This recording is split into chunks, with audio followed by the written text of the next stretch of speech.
দেখুন ব্রেড দিয়ে বানিয়ে দেখাবো ভেজিটেবল পকোড়া। আমি ব্রেডের সাইডগুলো কেটে নিচ্ছি, আপনারা ইচ্ছে করলে দিতে পারেন। এখন আমি মাঝখান দিয়ে কেটে নিচ্ছি এইভাবে, তারপর আমি বাটিতে নিয়ে নিলাম। এইভাবে ব্রেডগুলো আমি গুঁড়া করে নিচ্ছি। দুটো সেদ্ধ করা আলু এইভাবে গ্রেট করে দিচ্ছি। এখন দিয়ে দিচ্ছি আদা কুচি, ক্যাপসিকাম কুচি, গাজর কুচি, ফুলকপি কুচি, লঙ্কা কুচি, পেঁয়াজ কুচি, কিছুটা ধনে পাতা, গোলমরিচ, দিয়ে দিচ্ছি এক টুকরো চিজ, আপনারা ইচ্ছে হলে না দিলেও চলবে।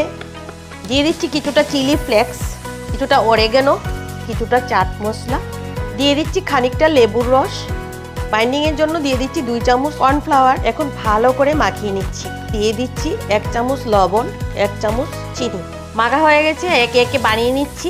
সিলিন্ডার শেপ দিয়ে বানাচ্ছি। অবশ্যই হাতের মধ্যে একটু তেল লাগিয়ে বানাবেন। সবগুলো বানানো হয়ে গেছে, আমি এখন ভেজে নেব।